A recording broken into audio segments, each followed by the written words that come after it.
डर एक एहसास में आपका स्वागत है। इस चैनल पर आपको सुनने को मिलती हैं डरावनी और सच्ची भूतिया कहानियाँ। अगर आपको ऐसी ही वीडियोस देखना पसंद है तो हमारे इस चैनल को सब्सक्राइब करना ना भूलें। तो अब बढ़ते हैं आज की कहानी की ओर।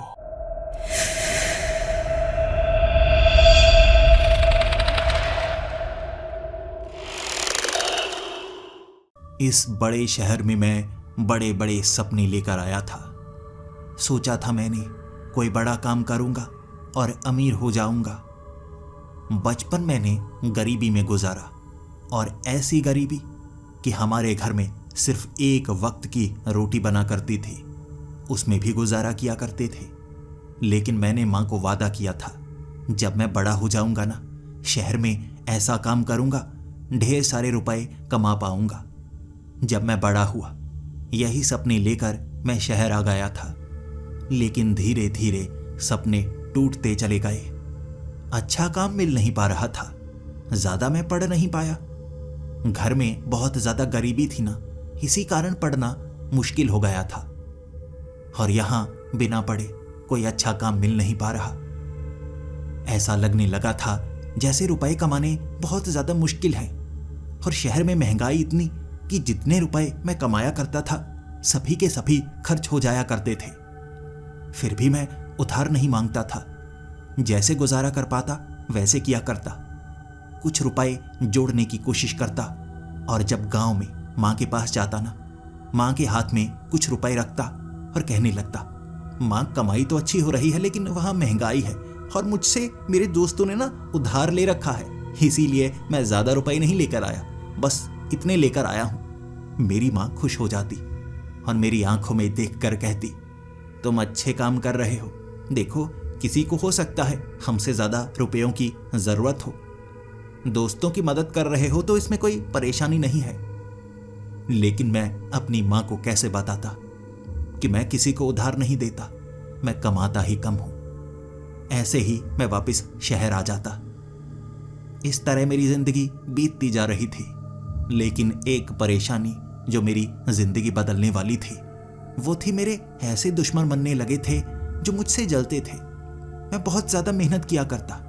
जिस फैक्ट्री में मैं काम कर रहा था, मैंने सोचा हुआ था इतनी मेहनत करूंगा कि मालिक को लगने लगे कि ये ज्यादा मेहनती है और मुझे प्रमोशन मिल जाए। लेकिन मेरे कुछ साथी थे जो जलते थे, वो प्रमोशन चाहते थे।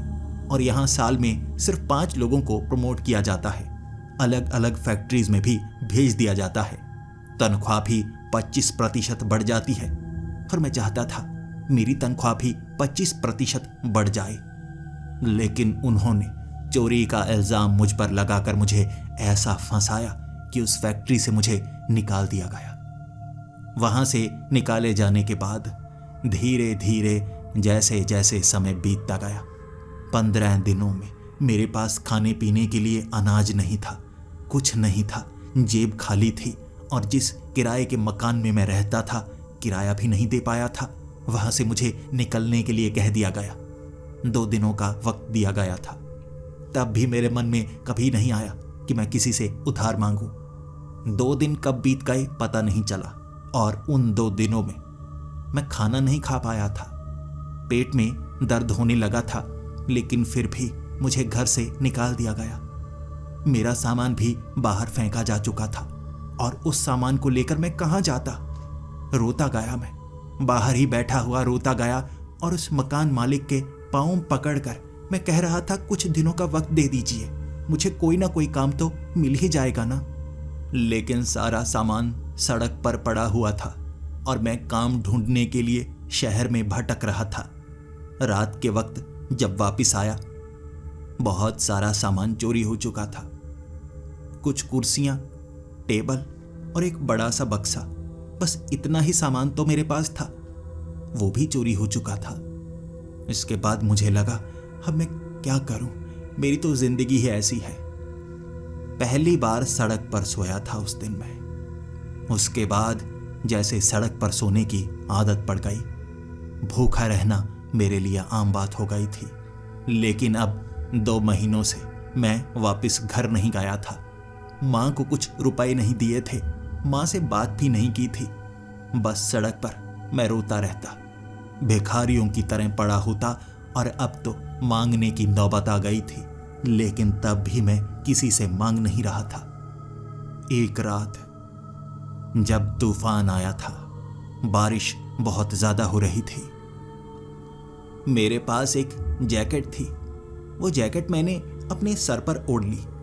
बारिश की बूंदें ज्यादा पड़ रही थी। यहां आते जाते कई लोग आसपास बैठे हुए भिखारियों को कुछ रुपए देने लगते हैं। ज्यादातर जो मांगते हैं उन्हीं को दिया जाता है, लेकिन कभी कभी कुछ अच्छे लोग भी यहां पर आते हैं जो सबको बांट कर जाते हैं।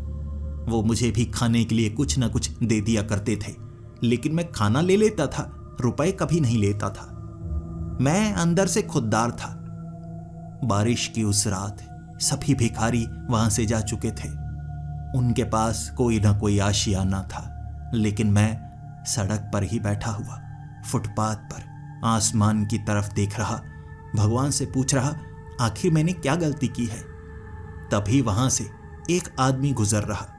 मैंने उस आदमी की तरफ देखा और उसके बाद मुझे लगा जैसे वो भी मेरी तरह ही मजबूर है। नीचे की तरफ देख रहा था। नीचे देखते हुए इतना ज्यादा उदास था, मुझे लगा अगर मैं किसी की जिंदगी में बस चंद पल खुशी के ला सकता हूं तो मुझे ये काम करना चाहिए।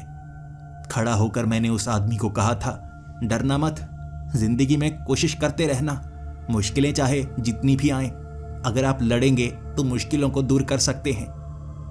लेकिन मेरी आवाज का उस पर ऐसा असर हुआ कि वो मुस्कुराने लगा। मेरी तरफ देखकर बहुत ज्यादा मुस्कुराता जा रहा था और उसके बाद मेरे करीब आया और कहने लगा, तुम्हारी बातें मुझे बहुत ज्यादा अच्छी लगी। अब तुम फुटपाथ पर क्यों हो? क्या तुम्हारा कोई घर नहीं है? क्या तुम कोई मुसीबत में हो? मैंने उसको कहा, हाँ बस मुसीबत ही समझ लीजिए, कोई अच्छा काम मिल नहीं पा रहा है, घर से निकाला जा चुका हूं, बस ये सड़क ही मेरा घर है। तब उस आदमी ने कहा, तुमने मेरे चेहरे पर मुस्कुराहट लाई है, इसीलिए मैं भी तुम्हारे चेहरे पर मुस्कुराहट लाना चाहता हूं। मैं तुम्हारे लिए कुछ करना चाहता हूं।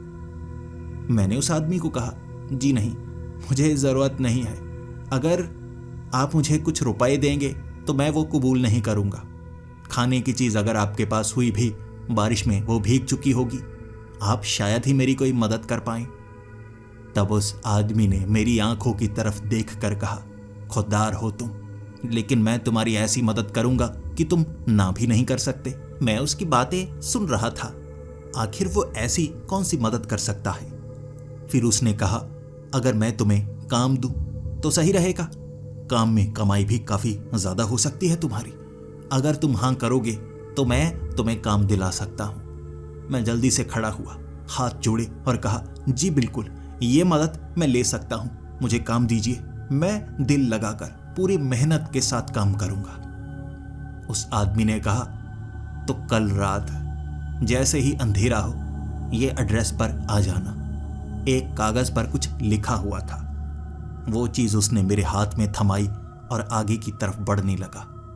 बारिश में धीरे धीरे दूर जाता तो जा रहा था, लेकिन बार बार मुड़कर मेरी तरफ देख रहा था, जबकि ठंड में ठिठुर कर मेरा बुरा हाल हो चुका था। उसने तो कपड़े भी पतले वाले पहने थे, फिर भी उसे ठंड नहीं लग रही थी। दूर चला गया। वो कागज को मैंने भींच रखा था अपने हथेलियों के बीच। मैं नहीं चाहता था वो कागज गीला हो जाए। उसे लिफाफे में डाल दिया।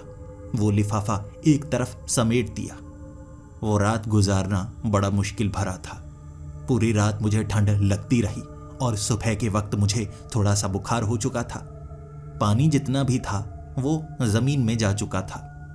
वहां वो लिफाफा खोलकर जैसे ही मैंने वो पर्ची निकाली, एड्रेस साफ साफ लिखा था। वो पर्ची पानी के कारण गली नहीं थी, बल्कि पानी तो लिफाफे के अंदर आ ही नहीं पाया। भगवान का शुक्रिया किया मैंने। लेकिन जब मैंने वो एड्रेस पढ़ा, इतना अजीब एड्रेस था। आखिर क्या सच में वहां पर मेरे लिए कोई काम हो सकता है? क्या मैं वो काम कर पाऊंगा? शहर से बाहर एक गांव में बड़ी जमीन है जिसका इस्तेमाल कभी कब्रिस्तान के रूप में किया जाता था। वहां पर इस आदमी का घर है और वहां मुझे एक काम मिलेगा। उसने पर्ची में लिखा था। एड्रेस काफी दूर का था। मैं वहां पर कैसे अंधेरा होने तक पहुंच पाऊंगा मुझे नहीं पता था, लेकिन मुझे वहां जाना होगा। काम कोई भी हो मैं करने को तैयार हूं। इससे तो बेहतर होगा, हो सकता है मुझे छत मिल जाए, कुछ रुपए मिल जाए जिससे मेरा गुजारा हो पाए। बुखार के कारण शरीर थका हुआ भी था, लेकिन फिर भी मैंने कोशिश जारी रखी। वो बड़ा बैग जो मेरे कपड़ों का था उसे पीठ पर टांगा और रास्ते में मैं चाहता था कोई मुझे लिफ्ट दे, और वहां सच में मददगार बहुत थे। वो लंबा सफर काफी छोटा हो गया। काफी लोगों ने मेरी मदद की। कुछ बाइक वाले थे, जबकि एक ट्रैक्टर पर बिठाकर उस गांव के काफी करीब तक मुझे छोड़ गया था। और जब मैं उस गांव के करीब जाने लगा, वो गांव कभी बसा हुआ था, अब वहां पर कोई नहीं रहता था। वो ट्रैक्टर वाले आदमी ने मुझे बता दिया था। चलते चलते बहुत दूर आया मैं। दिन का ही वक्त था और वहां किससे मिलना था ये मुझे नहीं पता था। वो ही आदमी होगा या कोई और होगा, लेकिन वहां पहुंचकर अंधेरा होने का क्या इंतजार करना होगा। और कब्रिस्तान कहाँ है? गांव के वो टूटे फूटे घरों के आसपास मैं कब्रिस्तान की तलाश करता जा रहा था, लेकिन वहां पर मुझे कोई शमशान घाट या कब्रिस्तान नहीं मिला। अंधेरा हो गया। अंधेरा होने तक मैं वहीं पर शरीर थका हुआ, टूटा हुआ, एक बरगद के पेड़ के नीचे अपने उस सामान के ऊपर सर रखे हुए मैं आराम करना चाहता था।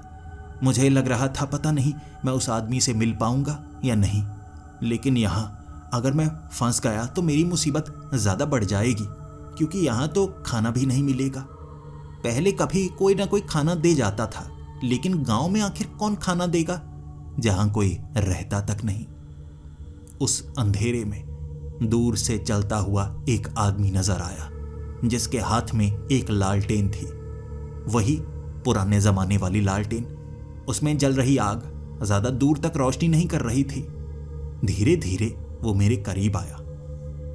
मेरे सामने खड़ा होकर मुस्कुरा कर कहने लगा, तुम आ गए। मुझे यकीन था तुम यहां पर जरूर आओगे। तुम्हें मेरी जरूरत है, उसी तरह से मुझे तुम्हारी भी जरूरत है। चलो आओ, हम काम की बात करते हैं। वो बैग मैंने उठाया और उसके पीछे मैं चलने लगा। गांव से थोड़ी दूरी पर वहां एक पुरानी सी खंडहर सी हवेली बनी हुई थी, जबकि उस हवेली के पीछे वाले हिस्से में बड़ी चारदीवारी की गई थी और चारदीवारी के ऊपर कंटीली तारें भी लगाई गई थी। मैं उस हवेली के अंदर गया। उस हवेली के अंदर कई मोमबत्तियां रखी हुई थी, कई दिए रखे हुए थे। भले ही बड़ी हवेली थी, लेकिन ऐसा लग रहा था किसी गरीब की होगी, पुश्तैनी हवेली होगी। यहां लाइट भी नहीं थी, दिए जलाने पड़ रहे हैं। वहां सामने कई कुर्सियां पड़ी थी, बड़ा सा टेबल पड़ा था, मिट्टी से सना हुआ। ऐसे ही मिट्टी से सनी हुई एक कुर्सी पर वो आदमी बैठा और मुझे इशारा करके कहने लगा, आओ मेरे साथ बैठो। मैं भी चुपचाप दूसरी कुर्सी पर बैठ गया। ऊपर देख रहा था, दाएं देख रहा था, बाएं देख रहा था। मुझे ऐसा लग रहा यहां पर तो सालों से सफाई नहीं की गई है। आखिर उसने मुझे यहां पर क्यों बुलाया है? और उसने कहा था कोई कब्रिस्तान, यहां आसपास कोई कब्रिस्तान नजर तो नहीं आ रहा है। फिर वो आदमी मुझसे बात करने लगा और उसने सीधे काम की बात की। उसने कहा, देखो तुम्हें काम की जरूरत है और यहां पर जो काम है तुम्हें मैं वही दे सकता हूं, अलग तरह का काम तो दे नहीं सकता। यहां पर सफाई नहीं होती। अगर तुम यहां पर सफाई कर पाओ, अच्छा गार्डन बना पाओ, तो मैं तुम्हें नौकरी पर रख सकता हूं। तनख्वाह तुम्हें सच में काफी ज्यादा पसंद आएगी। मैं तुम्हें 10,000 रुपए दूंगा। मैं खुश हुआ, थोड़ा मुस्कुराया। ये तो अच्छी तनख्वाह है। मुझे काम क्या करना होगा? गार्डन और घर की सफाई? उस आदमी ने कहा, नहीं, घर की सफाई नहीं, वो गार्डन की सफाई। वहां कोई गार्डन नहीं है, लेकिन तुम्हें बनाना होगा। पेड़ पौधे लगाने होंगे, सफाई करनी होगी। मान लो तुम एक माली बन गए हो, तनख्वाह 10,000। मैं खुश हो गया। ठीक है, 10,000 में कुछ रुपए बचा भी पाऊंगा। ऐसा काम तो मैं चाहता था। इतने ज्यादा रुपए तो मुझे फैक्ट्री में भी नहीं मिल रहे थे, यहां मिल जाया करेंगे। और उस आदमी ने कहा, यह काम सिर्फ 10 दिनों का है, उसके बाद तुम ये काम करना चाहोगे या नहीं ये तुम पर निर्भर है, लेकिन तुम्हें हर एक दिन के 10,000 रुपए मिलेंगे। हर एक दिन के 10,000 रुपए? आप मजाक तो नहीं कर रहे? उस आदमी ने कहा, तुम्हें लगता है मैं मजाक कर रहा हूं? सच में मैं तुम्हें हर दिन 10,000 रुपए दूंगा। मैं कुर्सी से उठा और फिर मुस्कुराते हुए कहने लगा, देखिए आप मजाक कर रहे हैं। एक माली को हर दिन के 10,000 कौन देता है? मुझे लगता है आप मजाक कर रहे हैं। उस आदमी ने कहा, मैं मजाक नहीं कर रहा। देखो, तुम्हारा भरोसा जीतने के लिए मुझे लगता है मुझे तुम्हें एडवांस देने होंगे, और वो मैं तुम्हें सुबह के वक्त दूंगा। तुम्हें यहां जो काम करना है वो रात को करना होगा, और सुबह सुबह मैं तुम्हें वापस लेने के लिए आया करूंगा। यहां से तुम वापस चले जाया करना। पास में एक गांव है, वहां रह सकते हो, शहर जा सकते हो, वो तुम्हारी मर्जी। लेकिन जैसे ही सुबह का वक्त आएगा मैं तुम्हें 10,000 रुपए दे दिया करूंगा। तुम काम आज से शुरू कर सकते हो अगर करना चाहो, और सुबह को तुम्हें 10,000 रुपए मिल जाएंगे। मानो तुम्हें कुछ नहीं मिला तो काम छोड़ देना। सही है? मैं मना कैसे कर सकता था? मुझे यकीन नहीं हो पा रहा था।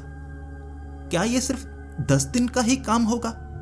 मैंने यह सवाल किया, और उस आदमी ने कहा, नहीं, काम तो ज्यादा दिनों का भी हो सकता है, लेकिन ये तुम पर निर्भर है। 10 दिनों के बाद तुम ये काम करना चाहोगे, क्योंकि 10 दिनों के बाद कुछ खास चीजें हैं जो मैं तुम्हें बताऊंगा।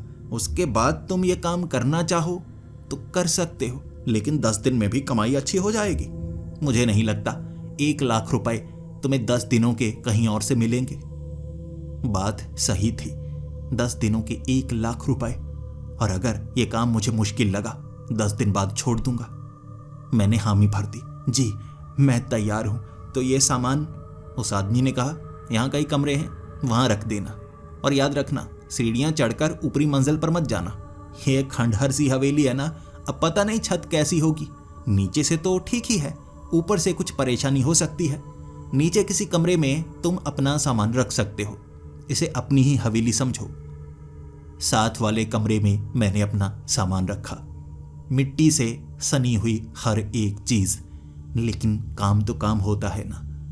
एक सड़क पर रहने वाला भिखारी की तरह इंसान, उसे अगर छत मिल जाए, भले ही कमरा मिट्टी से भरा हो, उसे वो भी अपना घर ही लगता है।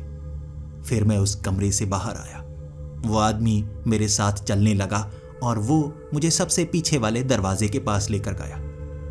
लकड़ी का वो दरवाजा, बहुत ज्यादा चित्रकारी उस पर की गई थी, और उस दरवाजे के ऊपर बहुत जगह पीतल भी लगी हुई, चमकदार सा लग रहा था।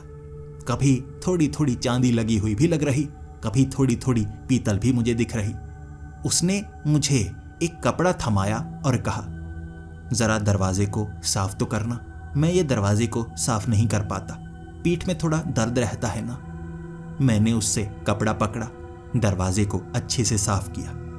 फिर वो आदमी कहने लगा, देखो यही है काम तुम्हारा, लेकिन इस काम के कुछ नियम है, वो याद रखना। नियम नहीं तोड़ना, नियम बिल्कुल नहीं तोड़ना।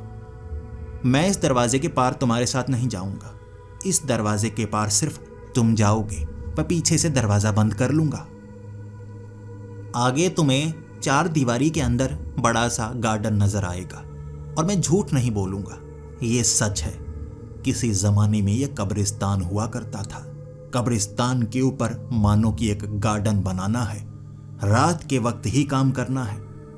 9 बजने वाले हैं। जैसे ही तुम अंदर जाओगे समय शुरू, और सुबह लगभग 6 बजे के करीब मैं यहां आ जाऊंगा।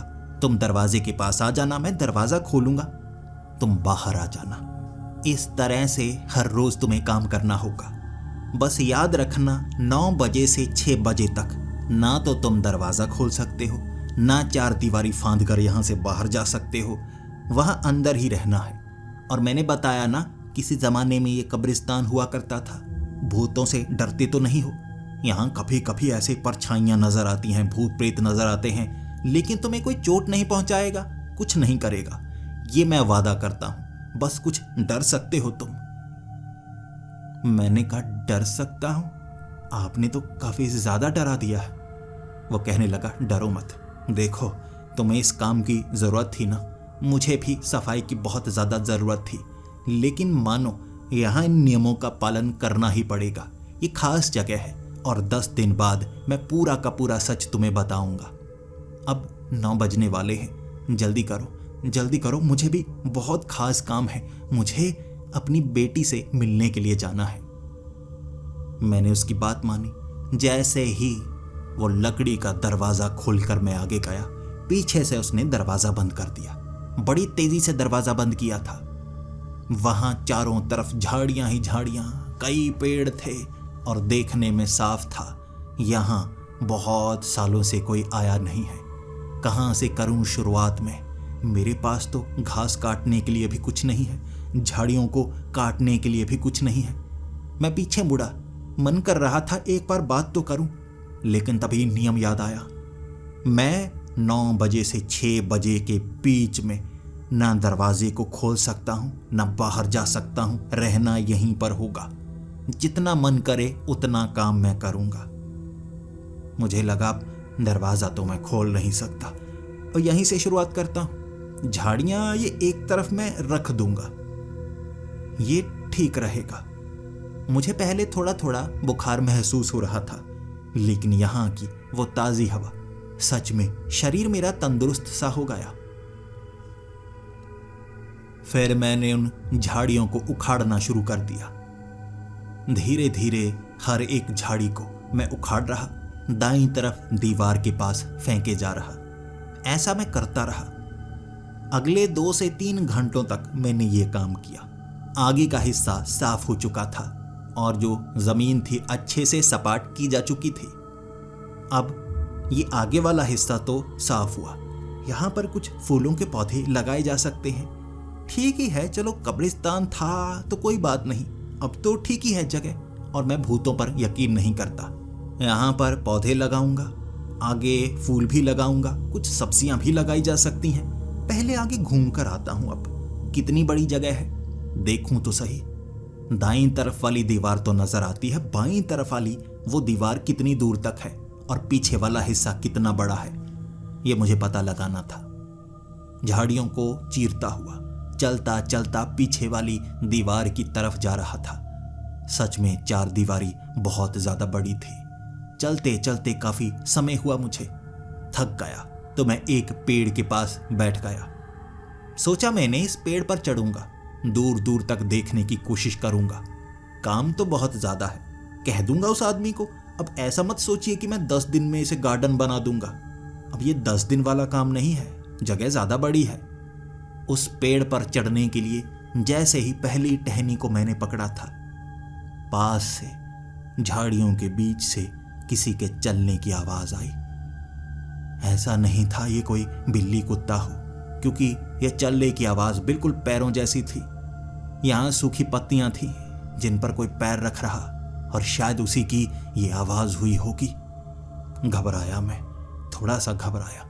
फिर जैसे ही मैंने वो डाली को छोड़ा, मैंने झाड़ियों को हटाया, वहां पर एक काले रंग की बिल्ली थी।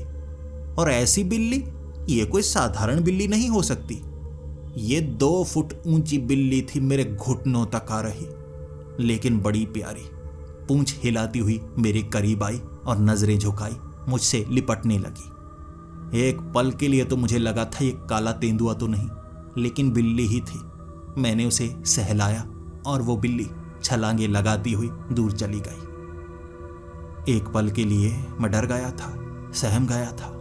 मन में ख्याल बहुत सारे आए थे, लेकिन धीरे धीरे मन के वो सारे ख्याल ठंडे पड़ने लगे।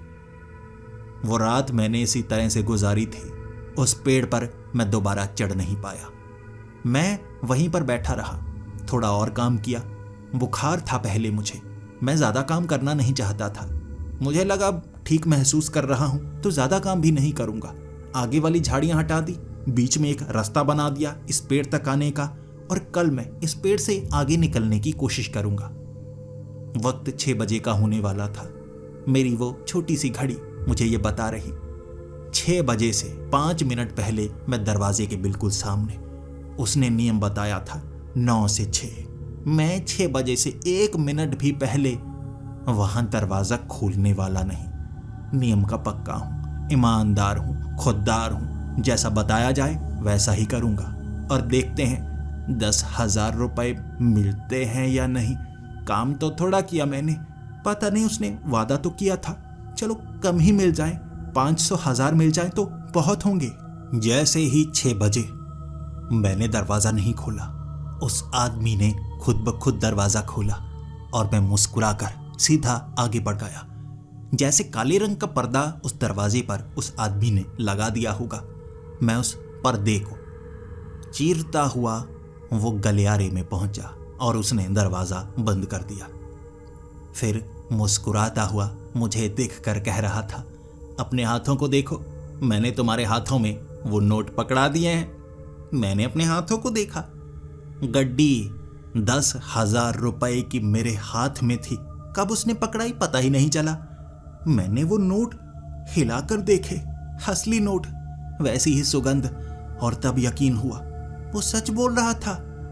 हर रात के 10,000 रुपए। मैंने उसका शुक्रिया किया और इसी के साथ ये भी कहा, देखिए आज ज्यादा काम नहीं कर पाया, मैं आपको सच बताता हूं, थोड़ा ही काम किया, वो बुखार था ना इसीलिए। तब उस आदमी ने कहा, ठीक है, कोई बात नहीं, जितना हुआ उतना सही है, मैं बहुत ज्यादा खुश हूं, और ये 10,000 तुम्हारे। और ये भी जानता हूं कि तुम्हें काम पर तो रख लिया, गार्डनिंग का काम, माली का काम, अब तुम्हें औजार दिए ही नहीं। वो देखो पीछे कैंची रखी है और भी ढेर सारा सामान, पीछे घास को काटने के लिए वो बड़ी कैंची भी रखी है, झाड़ियां पेड़ को काटने के लिए, कुल्हाड़ी वगैरह सब कुछ मैं लेकर आया हूं। उसे देखकर मुझे खुशी हुई, यानी वो सीरियस है, सच में पीछे गार्डन बनाना चाहता है। आज रात मैं अच्छे से काम करूंगा, लेकिन अभी तो सुबह का वक्त है और मुझे थोड़ी थोड़ी नींद भी आ रही है। मैंने उस आदमी को ये कहा कि क्या उस कमरे में कुछ समय मैं आराम कर सकता हूं, क्योंकि उसके बाद मुझे शहर भी जाना है, कुछ चीजें खरीदनी है। ये 10,000 मेरे हैं ना? उसने कहा बिल्कुल, अब मुझे भी यहां से जाना है।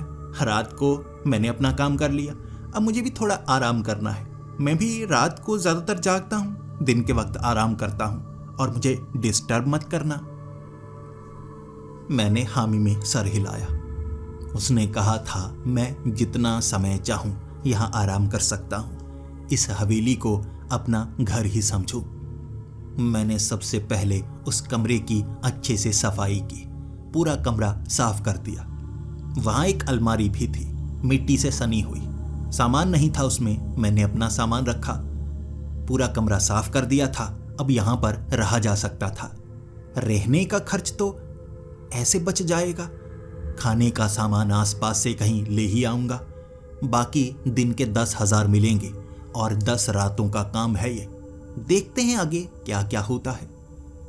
सफाई करने के बाद कुछ खाने पीने का सामान मैं चलकर काफी दूरी पर गया था, वहां से लेकर आया, और किसी से उधार साइकिल लेना चाहता था मैं, लेकिन मुझे लगा मेरे पास 10,000 है, मैं किराए पर ले सकता हूं। वहां कोई साइकिल किराए पर नहीं मिली। चलकर सामान वापस लेकर आया। बहुत थक गया था, दोपहर का वक्त था और शाम तक मैं सोता ही रहा। शाम के वक्त जब मैं उठा, थोड़ा सा खाना खाया। लगभग 300 रुपए का ढेर सारा खाना लेकर आया था, वो भी पका हुआ। इससे अच्छा गुजारा किया जा सकता है, ज्यादा खर्च नहीं करूंगा, और वैसे भी आज भी कमाई हो जाएगी। देखते हैं। 8 बजे मैं उसी गंदी कुर्सी को साफ करके बैठा हुआ। सारी कुर्सियां टेबल मैंने साफ कर दिए थे। वो आदमी भी सीढ़ियों से उतरकर नीचे की तरफ आया और खुश, हंसता, मुस्कुराता हुआ मुझे देखकर कहने लगा, अरे वाह, तुम तो तैयार हो 1 घंटे पहले। देखो, काम 9 बजे से 6 बजे का है, लेकिन अगर तुम 8 बजे से भी करना चाहो तो मैं तुम्हें 5,000 और दे सकता हूं। 15,000 सही है? 15,000 लेने को तैयार हो? मैं कैसे मना कर सकता था? आज उसे कुछ खास काम था। उसने कहा तुम 8 बजे ही अगर दरवाजे के पार चले जाओ तो तुम्हें 15,000 मिलेंगे। मैंने हामी भरी। वो सामान उठाया, कुल्हाड़ी वगैरह सब कुछ दरवाजे के पार फेंका। उसने कहा दरवाजे को पार करने के बाद 6 बजे से पहले इस तरफ नहीं आना। मैंने हामी भर दी थी। सामान फेंका दरवाजे के पार, उस पर्दे के पार, और उसने जल्दी से पीछे से दरवाजा बंद कर दिया। मैं अंदर घुसते ही सीधा काम पर लग गया। पहले मैंने आगे वाली झाड़ियों को हटाना शुरू किया। आगे वाला पूरा रास्ता बना दिया था। वहां कुछ पत्थर पड़े थे जो मैंने जमीन में धंसाए। आगे वाली छोटी सी सड़क की तरह बनाया। वहां रास्ते के आगे, पेड़ के आगे भी छोटी छोटी टहनियां, छोटे छोटे पौधे मैंने काटने शुरू कर दिए। वो ऐसे औजार थे जिनसे कटाई का काम बड़ी जल्दी हो रहा। आगे तक मैं काटता गया, फिर भी पीछे वाली दीवार तक पहुंच नहीं पाया। कह सकते हैं कि ये पूरी 50 एकड़ की जगह थी। इतनी दूर पीछे जाकर जब दीवार मिली, मुझे सांस चढ़ी हुई और मैं हैरान। भाई 10 दिनों में इतना काम तो नहीं हो सकता। देखते हैं। उसने कहा है अगर तुम करना चाहो काम। मैं मना कैसे करूंगा? मुझे तो ठीक ही लग रहा है, बाकी डर भी नहीं लग रहा। मैंने फिर से वो काली बिल्ली वहां घूमती हुई देखी। वो काली बिल्ली जैसे मेरा पीछा किया करती थी, मेरे आसपास रहा करती थी, और मैं भी उसे पुचकार कर वहां से भेज देता। लेकिन मेरे पास उसे देने के लिए कुछ नहीं था। सोचा था मैं खाने की कोई चीज जरूर यहां लेकर आऊंगा। बेचारी बिल्ली, यकीनन ये 4 दीवारी के अंदर होगी। कंटीली तारें लगी हैं। इस 4 दीवारी को पार करना इतना आसान नहीं। उस दीवार के पास जमीन पर बैठ गया था मैं। एक बड़ा पत्थर था, जैसे कुर्सी का आकार लिए हुए। वहां बैठकर कुछ आराम करना चाहता था और पूरा का पूरा ये रास्ता बनाना चाहता था। हिस्सों में काटूंगा मैं। पहले एक एक एकड़ अलग अलग हिस्सों में काटूंगा, जगह बनाऊंगा, और फिर जाकर यहां धीरे धीरे कटाई का काम, सफाई का काम शुरू कर दूंगा। वहां दीवार के पास मुझे किसी के बोलने की आवाज सुनाई दी। ऐसा लग रहा था जैसे 2 लोग आपस में बातें कर रहे हों। उनकी आवाज साफ नहीं थी, लेकिन इतना पता लग रहा था कोई करीब से बोल रहा है। मैंने ध्यान से सुनने की कोशिश की। ये उस दीवार के पार कोई था, बिल्कुल दीवार के साथ सटा हुआ। लेकिन दूसरी तरफ क्या है? क्या गांव का आगे वाला हिस्सा है? पीछे भी ऐसे खेत होंगे, कुछ होगा। क्या है ये? मैंने ज्यादा सोचा नहीं, लेकिन कुछ समय बाद एक जोरदार आवाज आई। देखो भाई, सुन रहे हो या नहीं? क्या तुम यहां मौजूद हो? आवाज तो हमें आ रही है। शायद कोई मुझसे बात कर रहा था। मैंने भी जवाब दिया, हाँ भाई, आवाज आ रही है। तुम कौन? दीवार के पीछे कोई खेत है तुम्हारा? उसने कहा, हाँ, ये हमारी जमीन है। यहां पर हम कई भाई हैं जो एक साथ रहते हैं। तुम्हारी आवाज सी आई तो हमें लगा कोई उस तरफ है। तो यहां तुम काम करते हो? मैंने कहा, हाँ, मैं यहां नया लगा हूं। यहां मुझे सफाई का काम दिया गया है। बाकी यहां पर एक बड़ा सा गार्डन बनाना है। मुझे नहीं पता इतनी ज्यादा जमीन पर गार्डन बनाया जा रहा है। शायद यहां खेती भी की जाएगी। वो आदमी कहने लगा, अच्छा, मैं भी देखना चाहता हूं, क्या तुम मुझे दिखाओगे? मैंने कहा, नहीं, देखो, ये मैं नहीं कर सकता। मेरे मालिक ने कहा है कि मैं वहां अकेले ही सफाई करूंगा। उसने कहा, देखो, बस थोड़ा सा तो देखना चाहते हैं, क्या तुम देखने दोगे? मैंने मना कर दिया। वो जिद करने लगा था तो मैंने उसे कहा, देखो, मुझे बहुत काम है, तुमसे बाद में बात करूंगा। ये कह के मैं बीच में आ गया, पेड़ के पास। मुझे उस आदमी पर गुस्सा था। कैसे यहां घुसने की बात कर रहा है? 4 दीवारी की गई है ना, कंटीली तारें लगाई गई हैं। यकीनन लोग इस जमीन को हड़पने की कोशिश करते होंगे। देखा है मैंने कई गांव में, ऐसे कोई खाली पड़ी जमीन हो, पुरानी जमीन हो, तो हड़पने की कोशिश करने लगते हैं। यहां पर भी कुछ ऐसा होगा। मैं अंदर तो किसी को आने नहीं दूंगा। उस दरवाजे को मैं खोल ही नहीं सकता, तो उसे अंदर कैसे आने दूं? मैं पेड़ के पास इधर उधर झांक रहा, देख रहा था कहां पर ज्यादा पेड़ लगे हैं, कहां पर कम है। यह सबसे ऊंचा पेड़ है, इस पर चढ़कर देखना होगा मुझे। उस पेड़ पर चढ़कर मैं दूर दूर देख पा रहा था, लेकिन मेरी नजर अटक गई उसी पीछे वाली दीवार पर। वहां पीछे वाली दीवार के पार बाहर की तरफ लगे हुए पेड़ पर 3 लोग चढ़े हुए, जो इस तरफ झांकने की कोशिश कर रहे, जैसे ऊपर की तरफ गर्दन करते हुए मुझे ढूंढ रहे थे या इधर देख रहे हैं। मुझे उनकी नीयत सही नहीं लगी, लेकिन मैं कर क्या सकता था। मुझे लगा 4 दीवारी है ना, अंदर तो कोई आ नहीं पाएगा। मैं किसी को अंदर आने नहीं दूंगा, किसी पर भरोसा नहीं है। पूरी रात, वो दूसरी रात इसी तरह से सफाई में गुजर गई मेरी। सुबह 6 बजे जब मैंने वो दरवाज़ा खोला, वो पर्दे के पार वो आदमी बहुत ज़्यादा खुश था। ऐसा लग रहा था जैसे आज कोई खास काम किया हो। मेरे हाथ में 15,000 उसने कब पकड़ाए मुझे पता नहीं चला। कैसे करता है वो? मैं दरवाज़ा खोलता हूँ, हाथ घुमाता हूँ, पर्दे को एक तरफ करता हूँ, वो पता नहीं कब मेरे हाथ में नोट पकड़ा देता है। फिर इशारा किया, ये देखो तुम्हारी कीमत, रात के काम की तुम्हें पगार मिल गई। मैं खुश था और वो भी खुश। मुझे गले से लगाया और कहने लगा, मेरे दोस्त तेरे कारण ना बहुत ज़्यादा अच्छा लग रहा है मुझे, और कल रात मुझे बहुत ज़्यादा अच्छा लगा। अब मैं क्या बताऊँ, अपनी बेटी से बहुत समय बाद बातें करके ना बहुत ज़्यादा अच्छा लगा मुझे। देखो तुम इस गार्डन में काम करते रहो, मुझे ऐसे ही अच्छा लगता रहेगा। ये कहकर वो सीढ़ियाँ चढ़कर जैसे बड़ी खुशी में टहलता हुआ ऊपर चला गया। लेकिन मैं हैरान था कि मैंने ऐसा भी कुछ नहीं किया जिससे वो इतना ज़्यादा खुश हो पाए कि मैं उससे कह पाऊँ कि हाँ मैंने ज़्यादा अच्छा काम किया है। लेकिन कभी कभी खुशी में हम सबको अच्छा कहने लगते हैं। मैं अपने कमरे में गया, सफाई हो चुकी थी। सुबह ही मैं सो गया। 11 बजे के करीब खाना खाया मैंने। घूमने के लिए मैं पास के गांव में चला गया और शाम के वक्त वापस आ गया। थोड़ी देर हो गई, 8 बजे उस हवेली के मैं अंदर आया और वो आदमी मेरा इंतज़ार कर रहा था। मैंने उसे कहा, देखिए माफ़ कीजिए, मैं 8 बजे से पहले आना चाहता था, आ नहीं पाया। उसने कहा, कोई बात नहीं, कोई बात नहीं, देखो तुम्हारी भी तो ज़िंदगी है ना, तुम भी घूमना चाहते थे, थोड़ी देर हो गई, कोई बात नहीं, लेकिन बस 9 बजे से ज़्यादा देर मत करना। अब 8 बजे वाला काम तो कर नहीं पाओगे, तो 9 बजे से 6 बजे तक, ठीक है ना, वो 10,000 वाला। मैंने कहा, ठीक है सर। सच में मैंने गलती कर दी, 1 घंटे के 5,000 ज़्यादा मिल जाते मुझे। लेकिन मैंने उस आदमी को कहा, देखिए एक छोटी सी परेशानी है।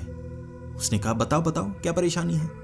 मैंने कहा, जब मैं रात को काम करता हूँ ना, 4 दीवारी के बाहर मैंने कुछ लोगों को देखा, वो इस तरफ झांक रहे होते हैं। मुझे लगता है वो चोरों चक्के हो सकते हैं, जमीन हड़पने वाले हो सकते हैं। उस आदमी ने घबराते हुए मेरी तरफ देखा और कहा, देखो एक खास बात जो मैं तुम्हें बता नहीं पाया। देखो यहाँ कुछ बातें हैं जो मैं समय के साथ ही तुम्हें बताना चाहूँगा। जो भी लोग दीवार के पार है ना, बाहर बाकी गांव वाले जो तुम कह रहे हो, किसी पर भरोसा मत करना और किसी को अंदर मत आने देना। ये बात याद रखना, मैं तुम्हें भरोसे के लिए यहाँ लेकर आया हूँ, भरोसा मत तोड़ना। मैंने कहा, बिल्कुल नहीं, मैं आपका भरोसा बिल्कुल नहीं तोड़ सकता। ये कहकर 9 बजे फिर से दरवाजे के मैं पार, और वो शायद अपना काम करने के लिए चला गया होगा। काफ़ी बड़ी जगह थी, लेकिन वो घास काटने वाली मशीन लेकर आया था जिससे झाड़ियों को भी काटा जा सकता था। वो आदमी ये महंगे वाली मशीन लेकर आया और चार्ज पहले की जा चुकी थी। लग गया मैं उससे झाड़ियों को काटने के लिए। काम बहुत ज़्यादा आसान था। इससे बड़े इलाके के वो पेड़ पौधों को बड़ी जल्दी काट गया। बड़ा सा आरा लगा हुआ था आगे, और वो आरे से मैंने ज़्यादातर ऐसी झाड़ियों को काट डाला। आगे वाला पूरा हिस्सा साफ था। अब यहाँ पर पौधे लगाने होंगे, और मैं उस आदमी को सुबह ये कहूँगा, अब पौधे हमें लाने होंगे, कुछ ऐसे पौधे जो आगे लगाए जा सकते हैं। इलाका बहुत ज़्यादा बड़ा है और हर इलाके में हम इस तरह से गार्डन नहीं बना सकते। आगे वाले इस एक बड़े हिस्से में कह सकते हैं 1 एकड़ में हम ये गार्डन बना सकते हैं। मैं उस आदमी को इस काम के लिए मनाऊंगा। आगे वाले हिस्से में साफ करने के बाद मैं छोटी छोटी क्यारियां बनाने लगा। एक दीवार के पास पहुंचकर जब मैं वहां सफाई कर रहा, मुझे एक आवाज सुनाई दी। दीवार के पार से आवाज, तुम मेरी आवाज सुन सकते हो? क्या तुम यहीं पर हो? ओ काम करने वाले माली, क्या तुम बात सुन सकते हो? मैंने जवाब दिया, हाँ मैं सुन सकता हूँ, कौन हो तुम? उसने कहा, मुझे तुम अपना दोस्त ही मानो। मैं दीवार के इस तरफ, ये वाला खेत मेरा है, मैं यहाँ पर काम करता हूँ और तुम शायद उस तरफ काम करते होगे। मैंने कहा, हाँ हाँ बिल्कुल मैं इस तरफ काम करता हूँ। उसने कहा, तो कितना काम किया? मैं देखना चाहूँगा क्योंकि मैं सीख रहा हूँ, मुझे ज़्यादा काम नहीं आता। क्या तुम दिखाओ कि तुम क्या काम करते हो? मैंने कहा, नहीं नहीं मैं नहीं दिखा सकता, देखो यहाँ अंदर किसी को मैं आने नहीं दे सकता, खास तौर पर मुझे मालिक ने कहा है। उसने कहा, मालिक तो बहुत कुछ कहते हैं, देखो हम जो माली है ना, हमें आपस में बनाकर रखनी चाहिए। तू मुझे अंदर आने तो दो, देखना चाहता हूं तुमने काम कैसा किया है। मैंने मना कर दिया, नहीं नहीं मैं नहीं दिखा सकता। वो थोड़ी जिद करने लगा और मैंने उसे कहा, देखो हम अब बात नहीं करेंगे, तुम ज्यादा जिद कर रहे हो, अब हम मिलने वाले भी नहीं कभी, क्योंकि मैं तो यहाँ काम करता हूँ चार दीवारी के अंदर, तुम बाहर शायद खेत में काम करते होगे। कुछ समय उसकी आवाज नहीं आई, शायद वहां से चला गया होगा। मैं मिट्टी को खोदने का काम कर रहा, वहां मैंने छत से आवाज सुनी, ऊपर से। वो कंटीली तार के पास दीवार पर चढ़ा हुआ आवाज लगाकर कह रहा, मेरे भाई ऊपर हूं मैं, ऊपर, इधर इधर।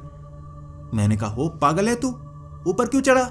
तुझे पता नहीं है ना, इस तरफ तू नहीं आ सकता। अगर तू इस तरफ आने की कोशिश करेगा मैं कंप्लेंट कर दूंगा, पुलिस को बुला लूंगा। ये बात सुनकर वो हंसने लगा, हंसता हुआ कहने लगा, तुम्हें लगता है यहाँ पुलिस आएगी? हमारे झगड़े पुलिस नहीं सुलझाती, हमें आपस में सुलझाने पड़ते हैं। मुझे लगता है तुम्हें अभी तक आभास नहीं हुआ है।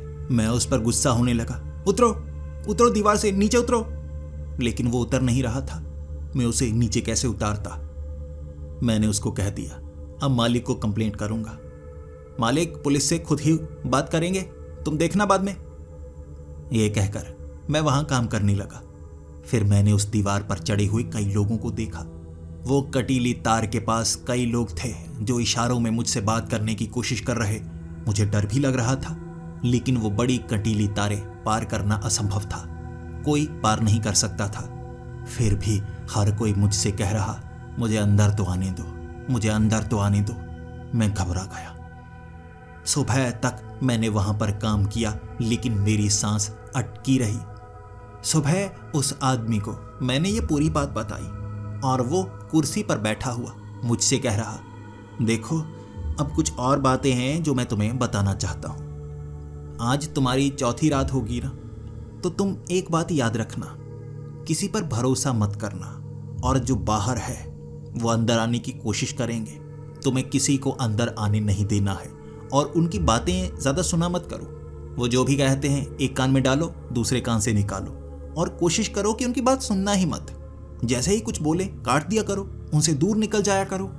इतनी बड़ी जगह है, तुम्हें दीवारों के पास काम करने की ज़रूरत नहीं है।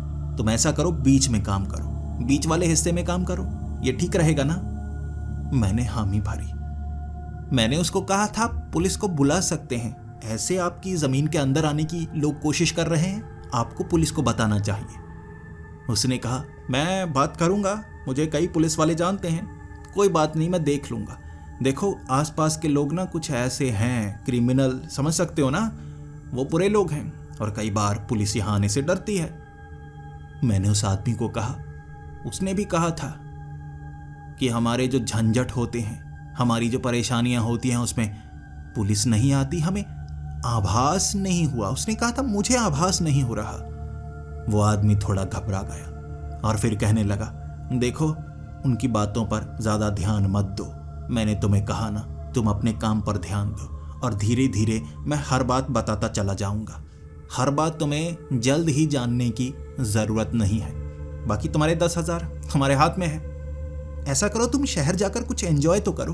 तुम गांव में घूमते रहते हो, और मुझे पता लगा वहाँ तुम पास में गांव में गए थे, और वहाँ जाकर कोई साइकिल किराए पर चाहते थे। बाहर बाइक खड़ी है, मेरी बाइक का इस्तेमाल कर सकते हो, चाहो तो मेरी गाड़ी भी ले जा सकते हो। अगर चलानी आती हो तो चलाना। वो आदमी जो पहले यहाँ पर रहता था, सफाई तक नहीं करता था, अब कुछ हद तक सफाई हो चुकी थी, जो मैंने की थी और उसने भी की थी। बाहर 2 गाड़ियां खड़ी, एक बाइक भी खड़ी थी। अब वो ये भी यहां पर ले आया था और मुझसे बहुत ज्यादा खुश था। कह रहा गाड़ी भी मैं चला सकता हूं, लेकिन मुझे बाइक थोड़ी ही चलानी आती थी। मैं वो बाइक चलाकर शहर गया। मेरे पास काफी रुपए थे, काफी खर्च कर सकता था। कमरे में भी मैं रुपए रखता था छिपाकर, और अब यहाँ पर भी बैंक में जमा करवाने वाला था। बहुत समय से अपने बैंक में कुछ रुपए जमा नहीं करवाए मैंने, क्योंकि मेरे पास कमाई कम होती थी।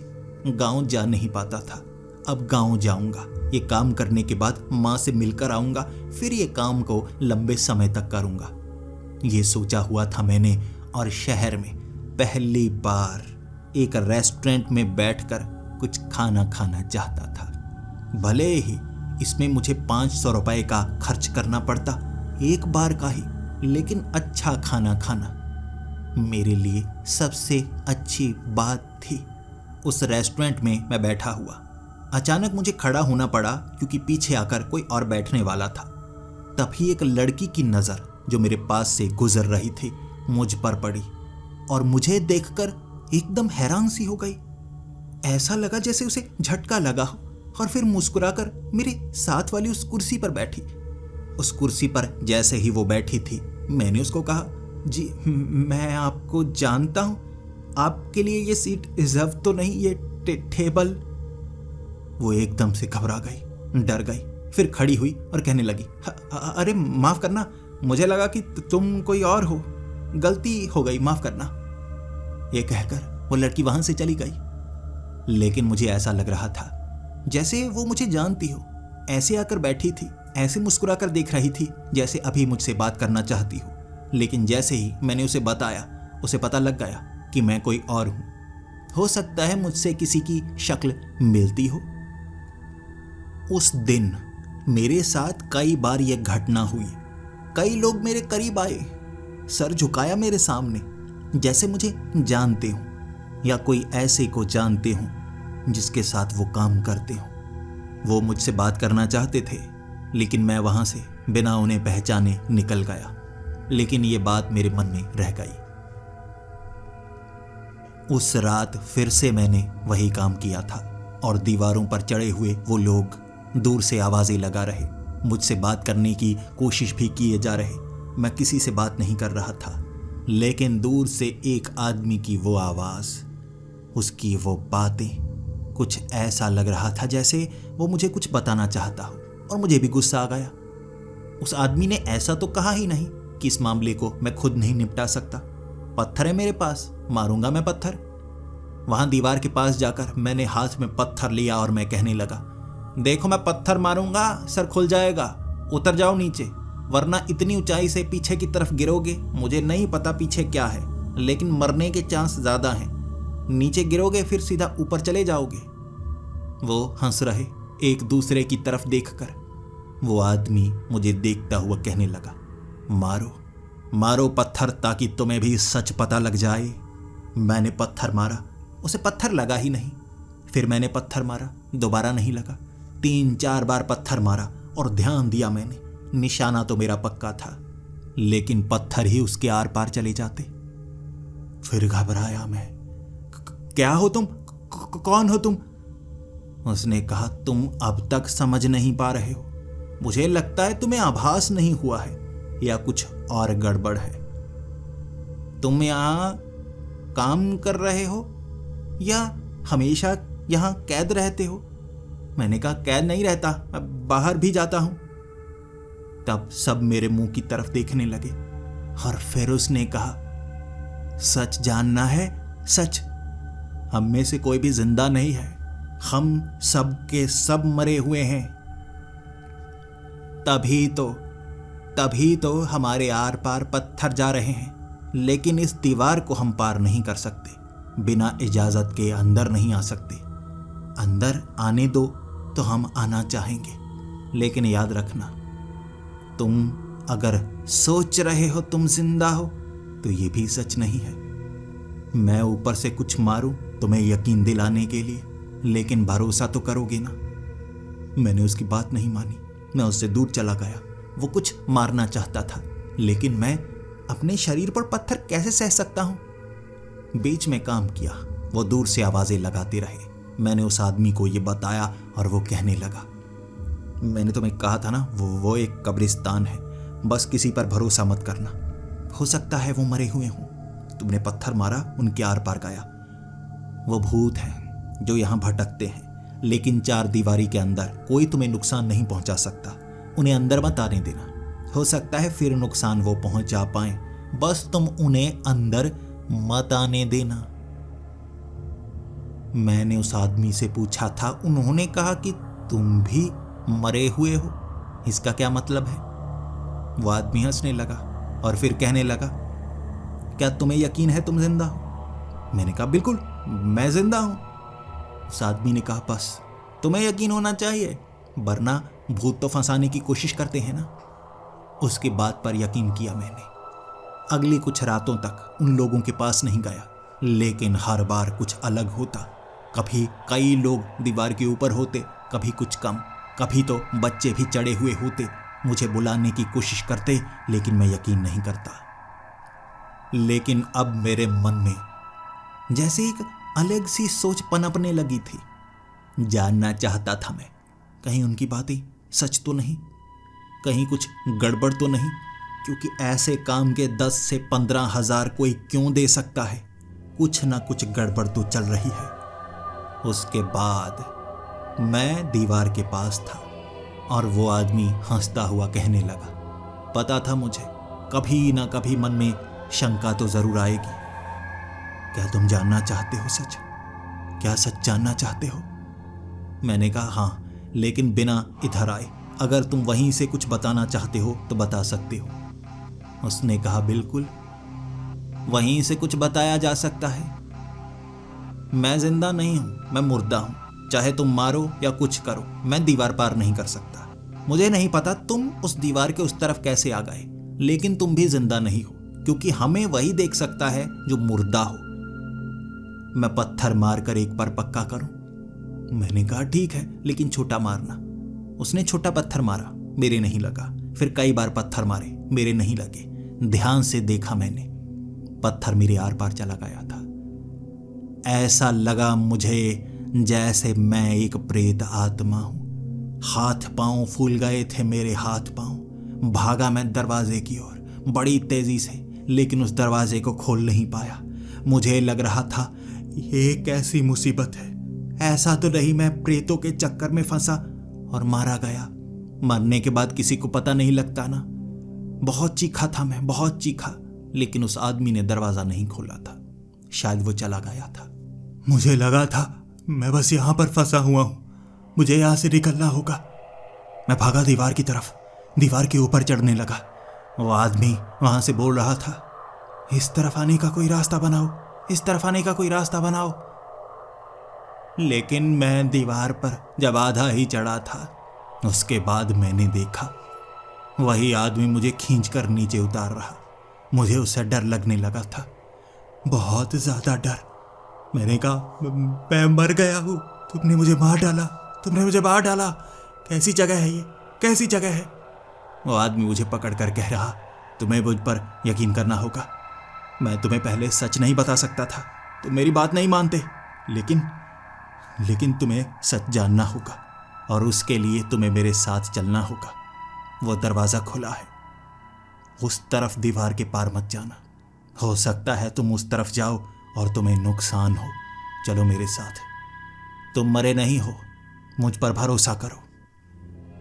मैं उस आदमी के साथ उस दरवाजे के पास जैसे ही पहुंचा था, उसने हाथ से वो पर्दा हटाया और मेरा शरीर सामने पड़ा था, जैसे मेरी लाश हो। तब उस आदमी ने कहा, इस दरवाजे को पार करते ही तुम अपने शरीर में पहुंच जाओगे, देखना। जैसे ही मैंने दरवाजा पार किया, मैं जमीन पर लेटा हुआ उठा, देखने लगा, ये क्या? मेरे हाथ में 15,000 रुपए थे। वो आदमी दरवाजे के पार आया और फिर दरवाजा बंद करके मुझे आगे ले गया, कुर्सी पर बिठाकर कहने लगा, अब मैं तुम्हें पूरा सच बताता हूँ, पूरा सच जानने का हक तुम्हें भी है। तुम जिंदा हो, तुम मरे हुए नहीं हो, लेकिन यह दरवाजा शरीर से आत्मा को अलग करता है। ये पूरी की पूरी जगह मेरी है, मैंने खरीद रखी है। और इस कब्रिस्तान में एक ताकत है, यहाँ किसी भी शरीर में किसी की भी आत्मा डाली जा सकती है, लेकिन मर्जी से, बिना मर्जी के नहीं। जो यहाँ अपनी मर्जी से दरवाजा पार करता है, उसका साथी उस शरीर में जा सकता है, वो आत्मा। तुम जब रात को दरवाजे के पार चले जाते हो, आगे चले जाते हो, वो तुम्हारी आत्मा होती है। पूरी रात जो काम करते हो वो तुम्हारी आत्मा होती है। और मैंने पर्दा इसीलिए लगाया, तुम पीछे मुड़कर ना देख पाओ और तुम्हारे शरीर में मैं होता हूं। इसीलिए मेरी बेटी ने तुम्हें देखा था वो रेस्टोरेंट में।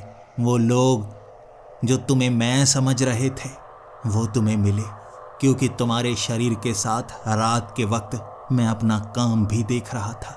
मैं अपनी बेटी से भी मिलता था। वो चीज़ें जो जिंदा रहते मैं कर नहीं पाया, जो अधूरी रह गई थी, वो 10 दिनों में मैं करना चाहता था। लेकिन तुमने 8वें दिन ही ये सच पता लगा लिया। मैं नहीं जानता मैं तुम्हें रोक पाऊंगा या नहीं। मैं तुम्हें सच बता चुका हूं, तुम सुरक्षित हो जब तक 4 दीवारी के अंदर रहोगे। यहाँ कोई नहीं आ सकता। इस मिट्टी को एक वरदान मिला है, लेकिन अगर वो अंदर आ भी गए तुम्हें नुकसान नहीं पहुंचा सकते। बस मुश्किल ये होगी कि वो इस दरवाजे से तुम्हारे शरीर के अंदर आ सकते हैं, और हो सकता है कोई तुम्हें धोखा दे दे, दोबारा वो यहाँ पर ना आए। यह बात का तुम्हें ध्यान रखना होगा। अगर तुम यहाँ काम करना चाहते हो तो हमेशा के लिए तुम्हें अपना शरीर रात के वक्त मुझे देना होगा। बस तुम उस गार्डन में होगे अकेले, तुम्हारी आत्मा, और तुम्हारा शरीर रात के वक्त मेरा, और दिन के वक्त मैं इस हवेली में रहता हूं एक प्रेत आत्मा बनकर। ये सौदा हम दोनों के फायदे के लिए है, अगर तुम हां करना चाहो तो। मैं घबराया हुआ था, डरा हुआ था, और मैं भागा वहां से बिना जवाब दिए। लेकिन अगले 10 दिनों में मुझे महसूस हुआ मैं वो काम दोबारा कर सकता हूं। नुकसान नहीं था। अगर वो इंसान मुझे फंसाना चाहता तो हमेशा के लिए फंसा सकता था, लेकिन शायद उसे मुझसे मतलब था और मुझे भी तो उससे मतलब था। 10 दिनों बाद मैं वापस आया था उसी हवेली में, और मुस्कुराते हुए उसने कहा था, मेरे दोस्त, तुम यहां वापस आ गए। मैं अब भी वो अधूरे काम कर सकता हूं। बस रात के वक्त तुम्हें अपना शरीर मुझे देना होगा। तुम्हारे शरीर के साथ मैं अपना बिजनेस चला सकता हूं, अपनी जिंदगी रात को जी सकता हूं, और दिन को वो तुम्हारी जिंदगी तुम्हारी, जैसे तुम जीना चाहो। जब तुम यहां आना चाहो आ सकते हो, जब तुम्हारी मर्जी ना आना चाहो तो मत आना, ये तुम्हारे ऊपर है। उस आदमी का बिजनेस, उसका काम मेरे नाम से चल रहा था, मेरे चेहरे से, और यह घटना हुए 2 साल हो चुके हैं।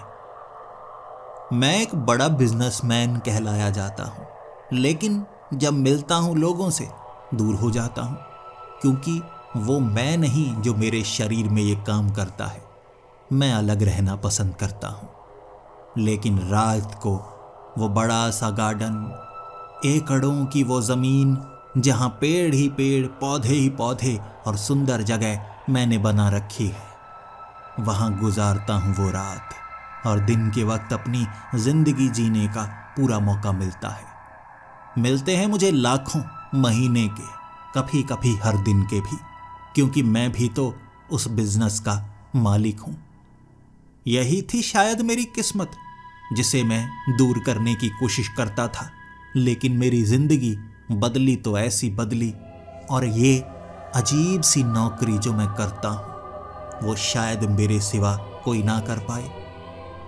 मुझे लगता है अमीर लोग ऐसे अपने मरने के बाद भी किसी और के शरीर का इस्तेमाल करते हैं। हो सकता है। यह सवाल का जवाब वो कभी नहीं देता कि यह 4 दीवारी उसने कब बनाई, यह दरवाज़ा ये काम कैसे करता है। लेकिन मुझे वहाँ जिंदगी जीने का पूरा मौका मिलता है।